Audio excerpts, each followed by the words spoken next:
This Gamertag episode is brought to you by GameFly. If you've ever wanted to try a game before you bought it, you should try GameFly. It's the best way to buy and rent all your favorite games and movies. They're the leading video game rental service with over 9,000 titles to choose from. Just pick your favorite games and have them mailed straight to your door. Then keep them for as long as you want and never worry about late fees. Plus, you can cancel at any time. Visit Gamefly.com/gamertag to start your free 30-day trial today. That's Gamefly.com/gamertag. Gamertag Radio presents E3 2016 coverage. Hosts Danny Pena, Paris Lilly, and Peter Toledo are direct from the Convention Center floor. Get daily interview, roundtable discussion, all the latest gaming coverage, developer interview, the latest news from the crew. A Gamertag Radio exclusive. E3 is one of the biggest events for Gamertag Radio, and you don't want to miss this. Here we go.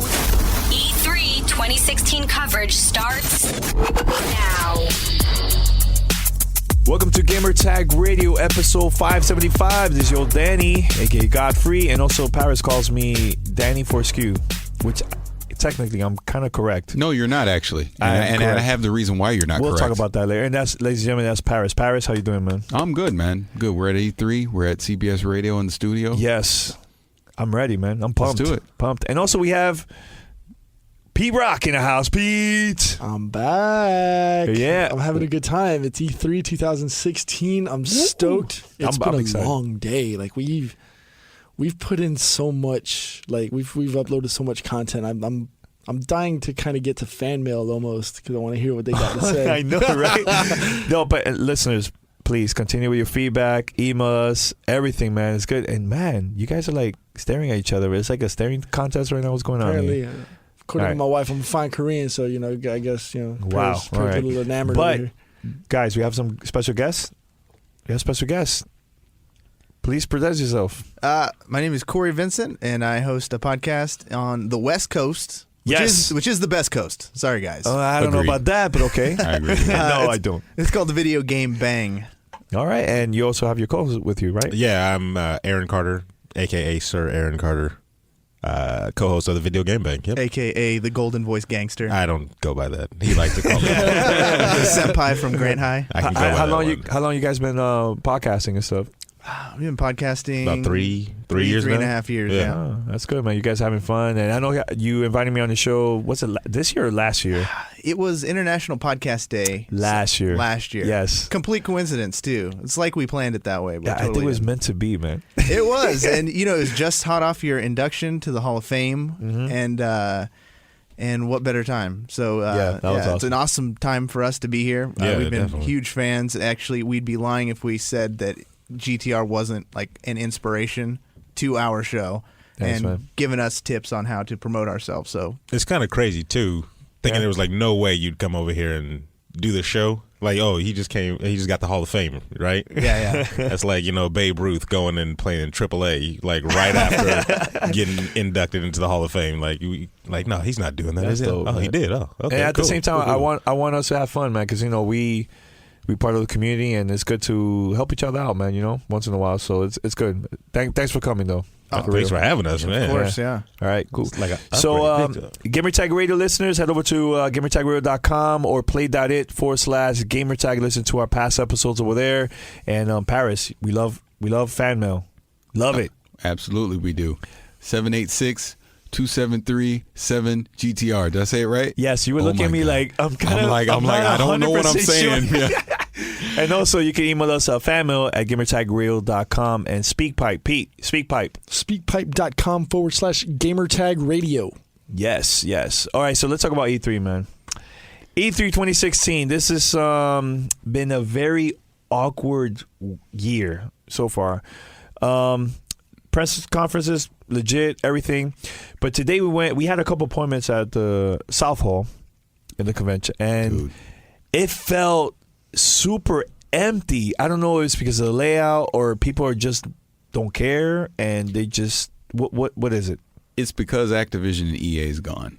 I mean, the fact that EA's not, because EA, I've been going, this is like, I think my 15th E3 I've been to. Yeah. And 2001 was the first year. I'll never forget. That was my first impression, was walking in the EA booth. They got the big Madden video screen going. I'm like, oh my God, I'm in video game heaven right now. Yeah. That's gone now. Yeah. And it's weird.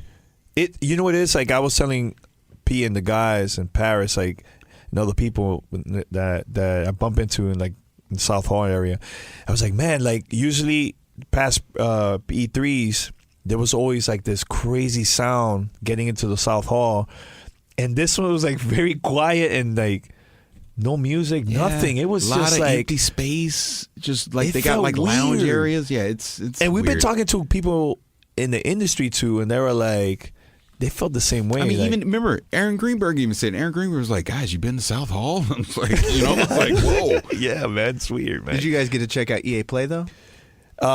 Yes, I got inside. We got to see Timefall, Battlefield. I know you probably got to see more stuff than me, right? Yeah, this morning I had a chance to go check out Titanfall, which we had done the night before at the After Dark event for Titanfall, but I also got to check out Battlefield 1 and Color Me Impressed. Yeah, Battlefield 1.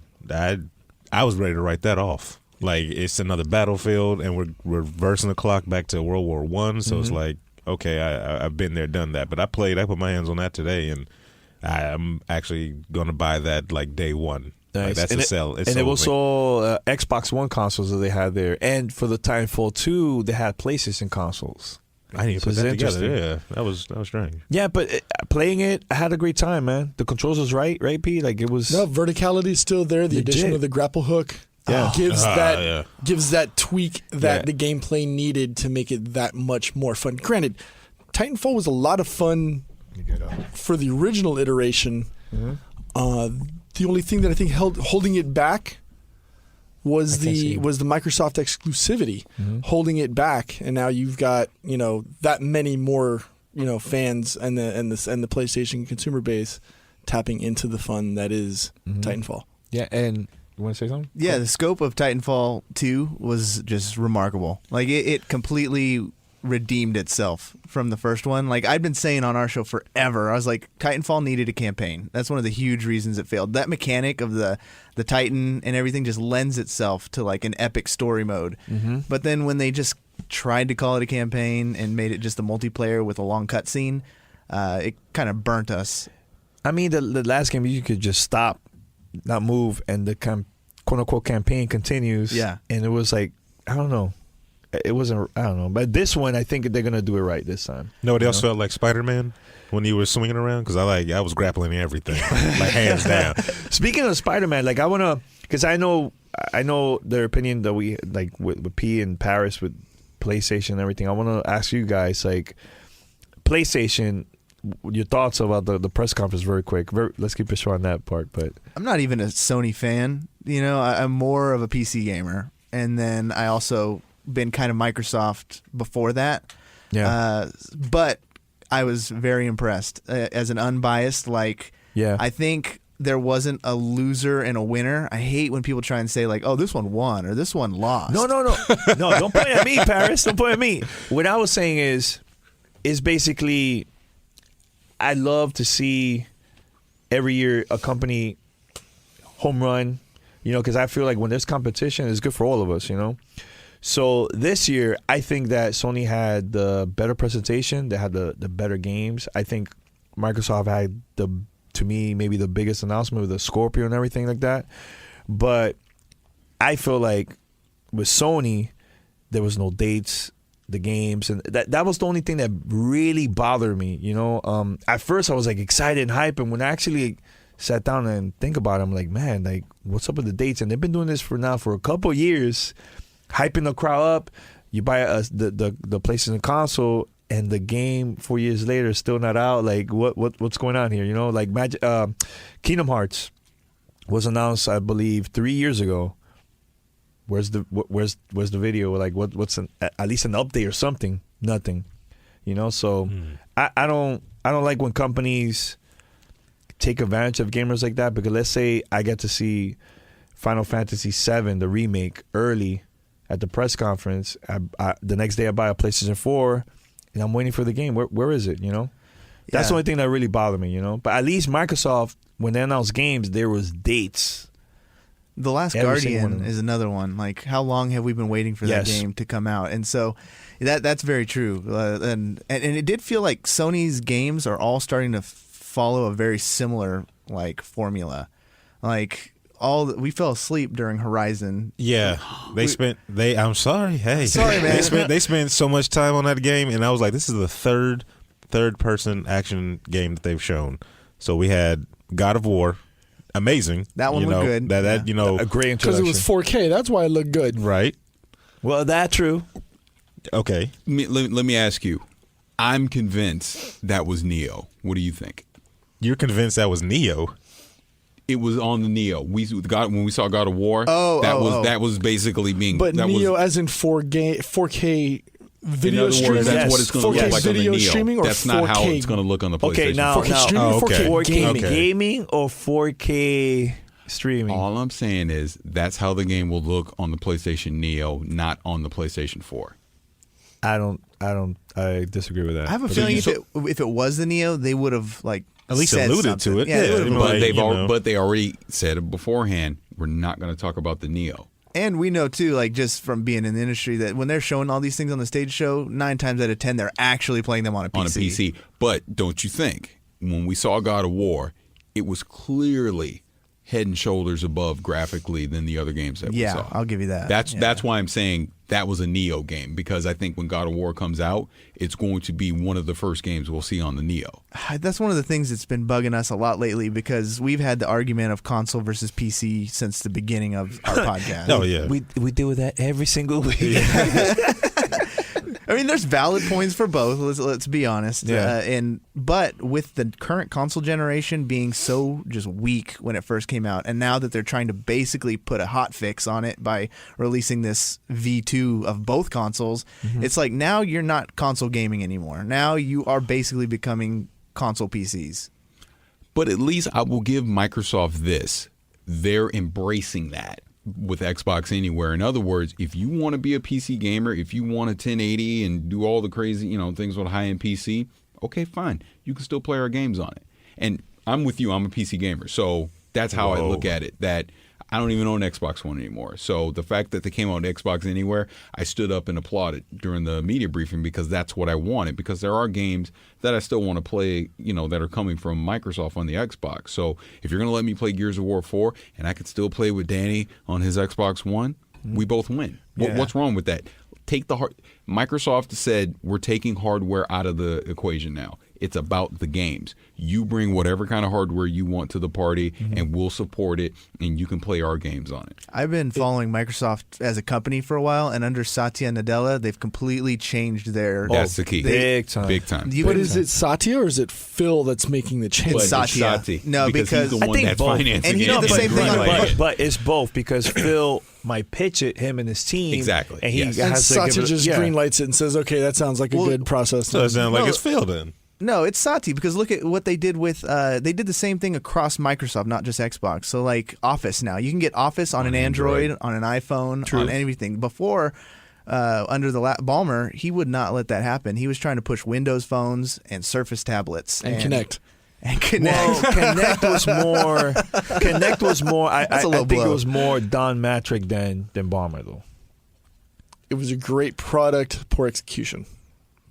Satya, Great concept. I poor would argue. execution. I would argue that it's neither. It's because you don't have an Xbox anymore. That's why. No, I'm not saying. I've said from the get, Microsoft chased the Wii dollars. They saw what the Wii was doing with motion controls. They saw what they were doing with Sony 2, PlayStation 2. Here Go we for it. Even It started podcast, already. real life, it doesn't All matter. right. He just jumps in and Mark cuts it. you off. 12 minutes and 54 seconds. The first But interruption. my point is, they saw the success that the Wii was having with the casual market, and they chased it. PlayStation did too, with the Move and the things they were doing. PlayStation bailed on it a lot quicker than Microsoft did. Microsoft tried to carry it on into the next generation with Kinect, and it didn't work. All right, and I don't know, man. I mean, what other games you guys been checking out too, like during the show? Anybody? Paris, I'm you a guys too? huge FIFA fan, so when I got to the EA Play, like I got right into that booth, and I couldn't. They couldn't keep me off of So it for a you're while. excited for the FIFA 17 campaign? No, I'm not. No, I'm not.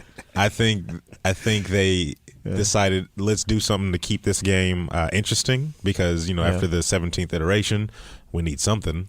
So let's put a story. But I think it alienates a lot of fans that are fans of other clubs besides Manchester United. Well, because you can't create your you character. cannot create your character. You have to play as this, pre-made character and play a story, which is, going to be interesting. Yeah. But I wasn't born in England, so I'm going to play for a country that, I'm not, from. Yeah. I'm not a Manchester United fan, so I'm going to play for a club that I don't necessarily, support. Who is your team, by the way? Sacramento Republic.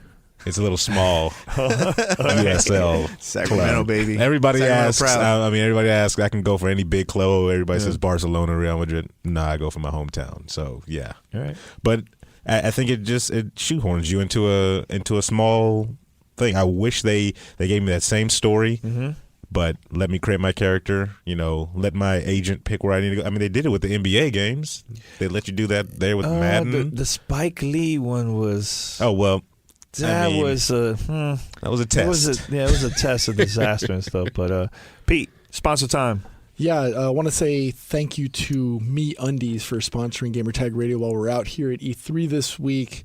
We've been spending a lot of time out on the show floor, and I think part of that has been made comfortable thanks to MeUndies. Whether you're wearing a suit or sweats, we've been running around, I want to say like 10, 12 hours a day out here, and the one thing that's probably a constant, hopefully amongst the five of us men here, is that we're all wearing underwear, right? Yeah.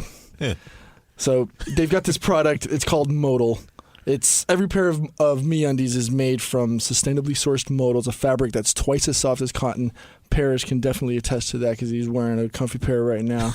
The smile on his face. The smile says it all. See, no words, just a smile. Exactly. I let everyone else tell the story for me. Exactly. It's exactly why they're called the world's most comfortable underwear. Paris can attest to that. Yeah. They've got an amazing guarantee.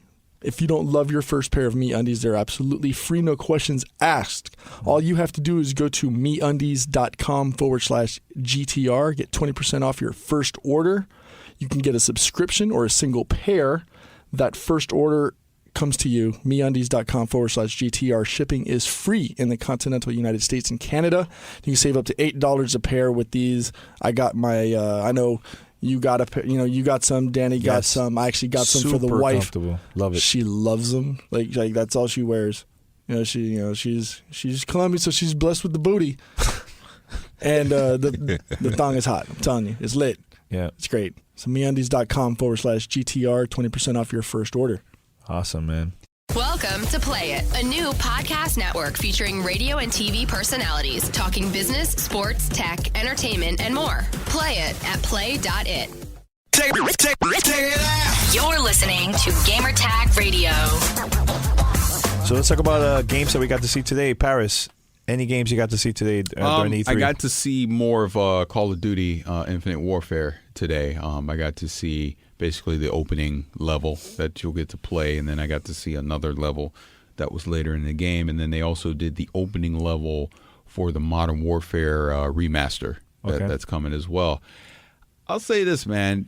Love Call of Duty, hate Call of Duty. You can say whatever you want, but at the end of the day, it's still going to be the number one selling game for 2016. I mean, it's Call of Duty, and it does what it does very well. So, I mean, I give Sledgehammer and all those guys props for what I got to see today. I mean, they put on a show when it comes to Call of Duty. And, this was just campaign. We didn't get anything with multiplayer yet, but, I mean, campaign looked solid. Looked like a typical Call of Duty campaign. Was that the same level that we got to see during the Sony press conference? But it was extended. Plus, we got to see some extra stuff as well. Awesome. Like I got to see before that when they were on Earth and then went into space. And then you got to see the space battles, and that we got to see an extended version of what we saw at the PlayStation press conference. And then they did the first level from Call of Duty 4. I mean, at first when we watched it, I was like, man, is that Call of Duty? Like, I wasn't sure because it's a little bit different, like design-wise. So that's good. It looks good.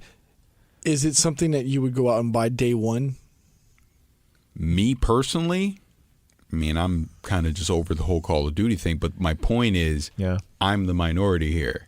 The vast majority is still very much into Call of Duty. So there was nothing I saw that would dissuade anyone that was a fan of Call of Duty from not wanting to go pick that up day one.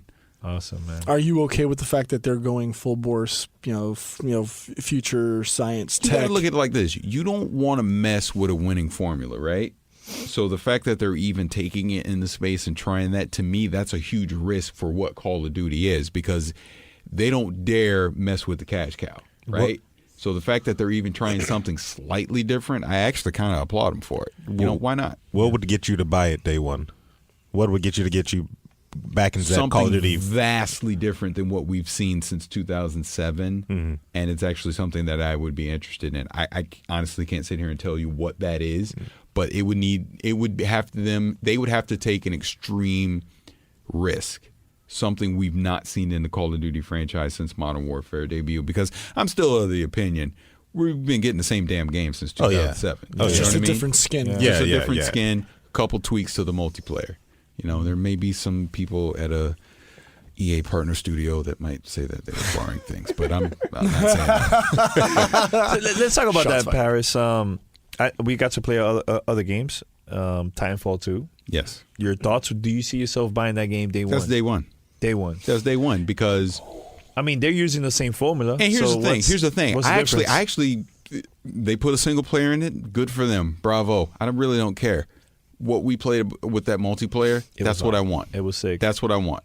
I had fun with it. It was a blast. It's something other studios aren't doing with their multiplayers by Very introducing those Titans and just the diversity with the pilots and the wall running and all that. I know it's not for everyone, but that's something that I dig and something I would like to play. Now, which version we get? From PlayStation 4, just to piss you off. Wow, man! I thought you were gonna get PC, dude. I was like, all right, I'm not a PlayStation hater. What's wrong with you, man? Jesus Christ, I have a PlayStation 4 at home. What's wrong with you? You know what's funny? Yeah. All jokes aside, I don't know what version I would get, because It looks beautiful on a PlayStation 4. It looks really good. Because the PC version, was ghost. Like, the community completely bailed on the PC version. It was a ghost town. I mean, the PlayStation 4 is a brand new. Let's back it up. Really, the only multiplayer game I play on a PlayStation 4 is Destiny, right? Multiplayer wise, I don't know. Maybe that's something I would need to play on Xbox, which would mean I'd have to get an Xbox One, which I don't necessarily want to do. The thing is, I'd rather get the PlayStation 4 version, because this is a group of people that have never played Titanfall on Xbox, so that community is going to be excited. They're always going to be online. I feel that back then we could go years later, play Halo 2, and there's people still playing. I went the other day on Titanfall, and it was like maybe less than 500 people. It's a ghost town, and they made it free. But we need to backtrack. Yeah. They were making weird faces when I was talking about that. So why were you making the weird faces? I was making weird faces at Destiny. Wow! Shots fired. Yeah, that game, it did some bad things. Yeah, of course it did. Yeah, and it did some things that burned some gamers. Such as? And they expect, Don't dance around the subject. Okay. I agree with him too here, because and even if a game could be great, in my opinion, and we've always kind of preached on the show that you have to vote with your money. Yes. And so how a development company treats you or takes advantage of you, it could be the best game. I will not buy it, and I will advise people not to buy it, just to try and push for an era of change. So Destiny punished its hardcore fans more than anybody else. Like, when you bought the game and would get the season pass, and then when they came out with the Kings one and were trying to charge people who had the game $30 for it, but it was included in the new rebundled version, like, that set me off. It's like, how could you do that to the people who had already spent $64 on your game, and then you're going to try and do this for, people who waited on you? And Mortal Kombat does that. After a year, they always come out with the Grandmaster Edition that has all the characters in it. I mean, a year? And I wanted to love Destiny. I did, because I'm like, Bungie. They have a history that's good. Just Halo. And then I was even a fan of Marathon back in the day. I don't know if you guys remember that one. Oh yeah, I remember Marathon. Big fan of that one. Yeah. So I was like, I'm rooting for these guys. I'll say this, and I'm not naming names, so don't say the name. Oh, I won't say the name. I won't say. Had a conversation today. Little birdie. A little birdie that may or may not have interest in Destiny, that told me about the direction that they're trying to go with it. I would never tell anyone to get on anything. You vote with your wallet, but I like the direction they're going. And as a person that still plays Destiny to this day, I will still say that 6-person raid, you can't give me a better co-op experience than that. That's why I keep coming back. I agree, though. Yeah, and I wish they would have incorporated more. It didn't have to be as hardcore as the raids, but even just aspects of the raids into the, and then 3-person parties, that pissed me off too. Like, go with 4. That's the number. As gamers, we decided 4 is the co-op. All I'll number. say is I had a conversation today. There's a 4. Oh, Jesus. I'm not saying that they're going to 4-player or anything. I'm just saying I had a conversation today with someone that has influence on the direction of where that game is going. And yeah, I like it. 4-player confirmed. I like it. So, as the reformed Destiny player, I will admit I'm intrigued. Like, I actually, leaving the Battlefield 1, I've got a couple of friends on the EA team. One of them is I think he's a video editor does a bunch of the trailer work for Titanfall. He asked me as I was walking out, he's like we're literally inside the Battlefield 1 booth. Like, he's like, all right, thanks guys for playing, come on through. And he's like, hey Pete, Destiny, what's up? I looked at him, I was like, it might be time to come back. Boys, get the team back together. It just might. It's got enough. I can't say for with any degree of certainty that I'm back in, but I am intrigued. It's got me contemplating, and that says a lot. We're talking way too much about Destiny, but let's just say this. Let's just say this. The fact that we're still talking about a game that came out over 2 years ago absolutely says a lot. Leave it at that. Okay. All right. I like that. Yeah. I like. Now, was there any surprises today? Any games that you got to see during E3 today, day one, that surprised you? Lawbreakers. Oh, you got your hands on what? Hands on. First thing I got to touch at E3, Lawbreakers by Boss Key. Shout out to Cliff Blazinski and his whole squad. Wow. Impressive. I think the audio is already up. Yeah, it's up. We got to speak with the lead designer for it today. It's got some juice, man. It's got some juice. I don't want to compare it, but how does it look like an Overwatch feel to me? Think of a competitive arena-based 5-on-5 with gravity. With gravity. So you go into your. All right. So there's a handful of modes that the game has, but the specific mode that we got to play today was King of the Hill, essentially. So you've got 3 points, 2 teams of 5.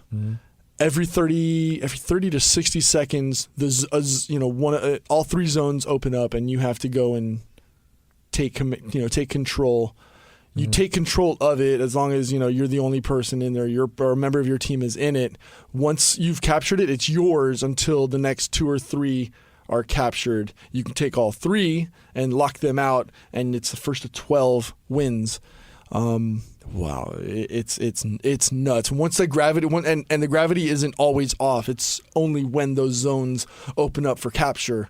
And I mean, you're shooting your gun and you're being propelled backwards by the force of the gunfire. And if you can actually use that as a defensive tactic, where you can point it backwards and shoot the rocket and let it propel you across the screen, or you can go and just shoot it at the ground, go up in the air, and as you're coming down, you're shooting.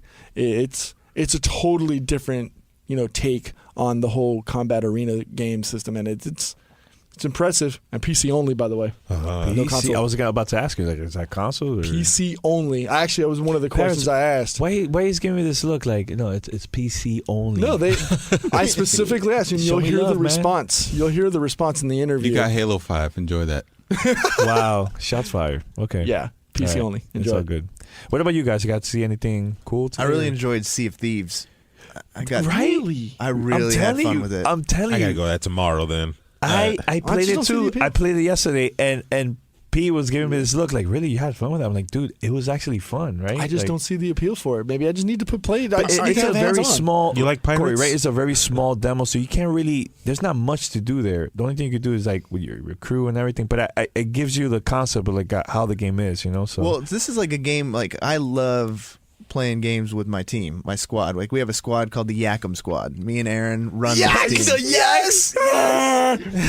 long story, but we'll tell you. It's a long story. But go for Like, it. did Go we for miss it. out on something? Yeah, how did they know our own? I know, right? Like, It's a very long story, but yeah, go Okay. for We it. have the Yakum crew, and it's just people we grew up with, we worked with. Like this is our team, and so we play games together. Like when Red Dead came out, we made the most badass posse Posse'd up, yeah. in any server. We just rule. We ran things, and so those games, like what was the spaceship one we played too? Guns of Icarus. Oh no, that was with the they weren't spaceships. They were just like No, they're flying like ships air flying. Yeah, but we got balloons, into yeah. that one. Like anything that requires us to be open and just wreck other squads, we're in. So that is the basis. I love rare games as well, and it definitely felt like a rare game. It does not take itself seriously.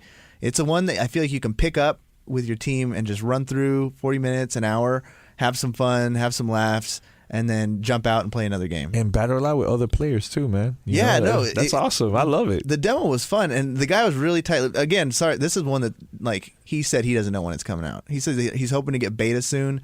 I chatted it up with one of the guys. He said like definitely not this year. I think 2017. I hope. Are we That's getting like cross one- though? Did you ask him that? Like, can we get some PC and Xbox? that's both PC and Yeah, Xbox. it's all play. But I'm saying, yeah, so we can play together. Xbox though. Anywhere title. Oh, there you go. An Xbox Okay. anywhere. And All you know, right. I'd ask people in the Xbox area, like the developers I got to talk to. I talked to the guy at Recore as well, one of the senior guys, and he was like, I asked him, so do I have to buy the disc or do I buy the digital? No one was able to give me an answer. Paris, go for it. I mean, because we literally talked to Aaron Greenberg today about that, and Yeah. I mean, he confirmed if you want to take advantage of Xbox Anywhere, you got to get a digital copy. And then it has nothing to nice. do with Steam, right? Is there going Nothing to be a to do with new Steam. platform? It's Xbox Live. Interesting. Yeah. I like that. Paris, it's time for a sponsor. Okay. Are you ready to save money and play more games? Then let me introduce you to our sponsor, GameFly. GameFly is the best way to buy and rent all your favorite games. Just go to GameFly.com, pick your favorite games, and have them mailed directly to your door. GameFly is the leading video game rental service. Over 9,000 titles to choose from. Lets you try your favorite games and movies before you buy. Keep the games as long as you want. You'll never have to worry about late fees, and you can cancel at any time. They now offer movie rentals too. That's good. That's go good. to GameFly, you want to rent a movie, it go all. to GameFly. Yeah, man. So, go to GameFly.com/gamertag and start your free premium 30-day trial today. Danny, Yeah. the premium trial allows you to check out 2 games or movies at a time. You can only get this offer, you and everyone listening, Even can me? only get this offer by Yes. going to GameFly.com/gamertag. And again, we've been talking about GameFly for weeks at this point, but you know, if you want to get into the video game rental service, you want to try out a Sea of Thieves or a Recore or a Destiny, you go to GameFly.com/gamertag. Yes. You get that premium 30-day trial and you can check it out. And if you like it, then you just sign up for the thing and you just keep it on going. Yeah. So sign up now. Start playing all your favorite games or watch your favorite movies absolutely free for 30 days at gamefly.com/gamertag. All right. Thanks to GameFly, man. And thank you, Paris. Now, let's talk about Zelda, Paris, because we checked out the booth. That line was crazy. That was a zoo, and we got there, 30 minutes after E3 opened. It was already 3 times wrapped around the thing. I was like, well, I mean, guess I I'm went there never a couple playing Zelda. times, and that line was still the same over and over and over again. I'm like, oh my god! But you know which booth was pretty cool too? I know you guys mentioned, was it you guys? Mafia 2. That was Mafia 3 looked really cool. But the one that got me my attention too was Resident Evil, Capcom. Yeah, that That whole was setup really was cool, mad. right? Like the house, the Yes. little cabin in the middle of everything. Very creepy. They ran out of tickets, so I'm probably gonna try to check it out tomorrow, man. So I'm excited to check it out. Was it something that you go inside? Because I just kept walking. I don't know. past I saw it. You go inside. I think there's like a presentation. See, I don't know if I It's can a handle all that. 30-minute presentation, like in a theater type setup. So you go in groups. So what you do is because this is what I'm planning on doing. As soon as the thing opens tomorrow, you go straight to Capcom, Yeah. which is in South Hall, which we were talking about. It's kind of a ghost town, anyways, at this point. So you make a beeline there, and they give you a voucher to come back at a specific time. Oh, nice. Because they can only take like a certain amount of people at a time. So they give you like, all right, you're for 3:30, you go about your day, and then you can come back at that time. So that one does look really good. And we were talking about South Hall being like a dead zone.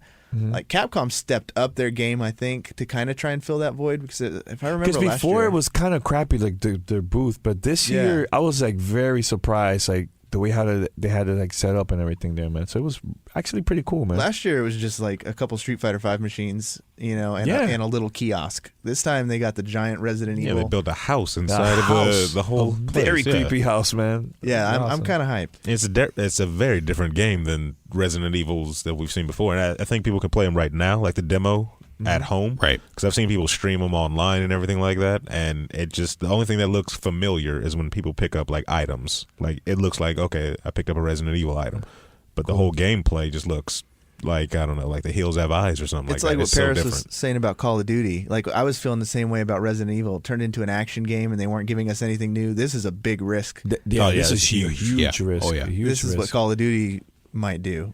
Someday, hopefully. When they start losing money. As long as they Capcom's keep losing money? They keep What? cashing them checks. They ain't changing nothing. They ain't changing, man. Now, Paris, I know you went to. Why don't you ask Pete? It's always me. No, I'm talking. We were talking about VR right now. You tried a VR game. Pete, have you tried a VR game today? Nay. Oh, there you go. Paris, you checked out Ubisoft, one of their VR games. How was it? And which one was it? I can't remember the name exactly. It was the Eagle game. Eagle. How was it? It was good. Which I talked about last night, unless you forgot. I wasn't there. I was editing. Right there. Yeah. Even stopped to record No, with us. I know you were on the podcast. But anyways, that's here and there. No, it was good. I mean, like I mentioned, it was on the Oculus, and the thing that impressed me about it was I did feel immersed. I didn't feel disjointed or like disoriented, like flying around through Paris, going, diving down into the trees and going up to the Eiffel Tower, things like that. The head tracking was on point. I mean, it's interesting. It's like I said, it's not a game that, and I just think this is about VR, period, but it's not something that I'm going to just come back to day after day. You'll play for a few hours and, you might be completely done with it at that point. You may have had your fill, but it's a good first step for VR. It shows the potential of VR, which, like I've said a million times, I really think 2017 is the actual year for VR, to where we can get that game for VR where you're like, you know what? I'm getting an Oculus, a Vive, or a PlayStation VR because I got to play that game that's on VR. Speaking of VR, do you think what PlayStation did at their press conference warrants getting their VR offering?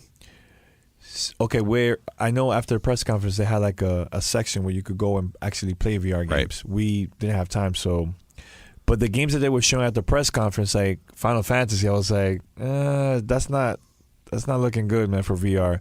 I know there was another one too, like Star Wars Battlefront VR. You could play a VR The mission. X-Wing thing. Batman Arkham. They still kind of feel like demos to you? Yeah. I don't know. It's just I like games that was developed just for VRs. I don't like this update that's just added in there, and I'm not into that whole stuff, man. I feel like that's like a gimmick to me. Well, it's baby steps. You got to give the public something like an enticement to want to do more. Like the beginning Wii games, And right? it's too early. I mean, it's still early on in the product. That was Orange Lounge Radio, right? Yeah. I we know love Rob those and guys. yeah, We shout did to- their show like within the same month as this one, so we were like, "Wow, that's like legendary." Because two epic podcasts, but old school podcast. Yeah. we hung out with them, and they brought up a super good point. And I don't know if they tied it to VR, but it just in general, the Wii was just so successful because it had Wii Sports. Yeah. Like people didn't buy a Wii, they bought Wii Sports because that game just sold the system. Like you see Was Wii that Sports game. it was that game. Yeah, it sold millions. It was ridiculous.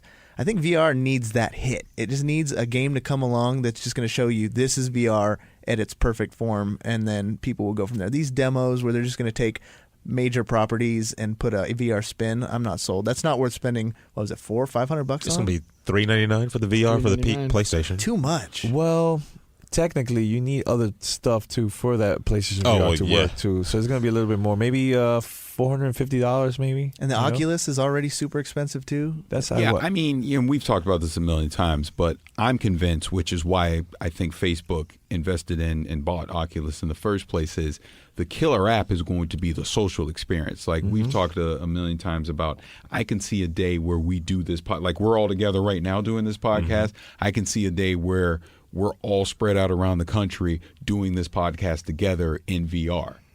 It's going to be a social experience that makes people want to go out and get VR and gets the average consumer to want to drop that money. When to get Facebook bought it, that was the first thing. I pitched Aaron. Aaron was like, "Why do I need this?" We had the argument. He was thinking it was just the dumbest thing, but I was like, "Aaron, you love soccer, as we've well established.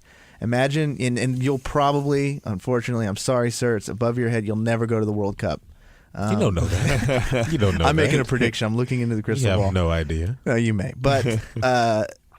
I said, imagine being able to put on the VR headset and then you're at the goal line of the World Cup. You pay $20 or whatever, and you get a seat, and you're walking around. You get to see the crowd around you, and that is the value of VR. For me, it's a UFC. I want to be cage side watching the event as if I was there. Yeah, I just want to sit next to Joe Rogan and let him narrate the fight for me. Tell me about his MeUndies. Yeah. Exactly. And I think was it Jeff Keighley? He did announce that the Video Game Awards. It's going to be in VR. It's going to be VR. Yeah. So you could actually watch the award show with VR. I think that's awesome. That's a game changer to me, So that's they cool, do man. that. Have you guys played the Gear with the for the Samsung? Samsung, yeah. Because I haven't. They have a couple of apps on there that you can watch boxing matches and you can watch college basketball. And I've sat there and you're courtside.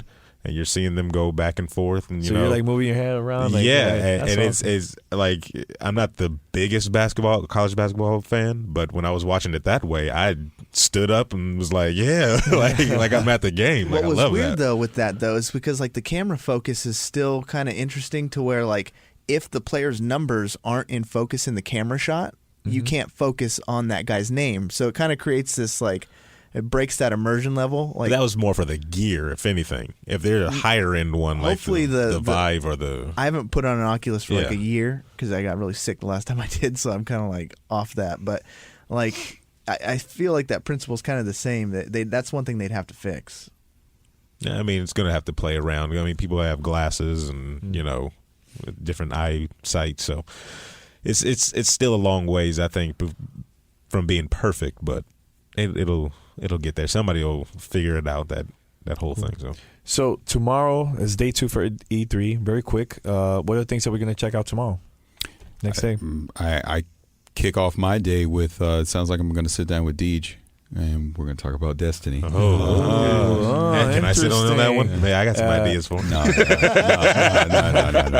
You're a little too negative. Pete, what about you, man? I'm actually going to go stop by the Koei Tecmo booth, checking out Attack on Titan.